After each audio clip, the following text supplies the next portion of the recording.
8 babae ang nasagip ng salakay ng mga otoridad ng isang bahay sa Calamba, sa Laguna.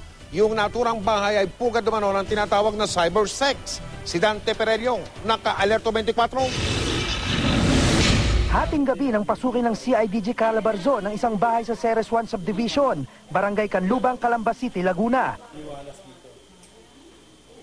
Agad na tumambad sa kanila ang mga ebidensya ng operasyon daw ng isang cybersex den. Agad ring nakita ang mga target i-rescue ng mga babae. Isang buwan daw sumailalim sa surveillance ang bahay base sa tip ng isang informante na ginagawa umano itong cybersex den.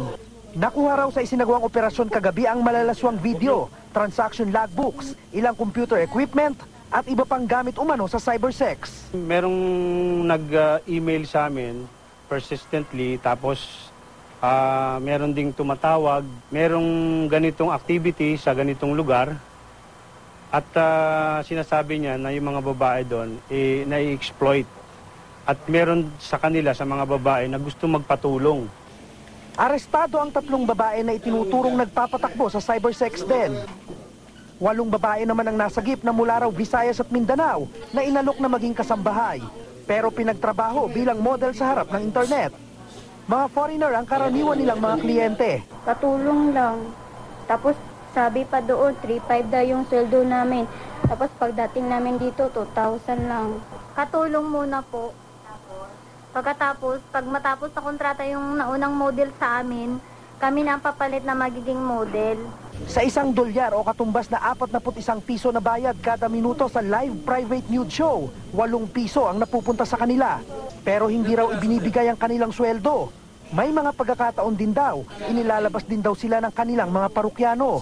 Nakakaranas din daw sila ng pagmamaltrato. Tanawan na isang tao na nakasaktan pa. Dahil kami nagtrabaho kami sa kanya para sa kinabukasan ng pamilya namin. Hindi kayo pumunta dito para nang bugbugin niya kami. Pinagbabanta niya po kami lahat. Yan po lagi na sinasabi sa amin na sabi niya, pag may magrereklamo daw bawat isa sa amin, sisiguraduhin lang daw namin na hindi daw siya makakalabas ng presento. Kasi pag makakalabas daw siya, gaganti daw siya talaga sa amin hanggat maubos ang pera niya. Itinanggi naman ng mga sospek ang akusasyon laban sa kanila. Hindi po totoo yan lahat. Hindi po totoo yan lahat.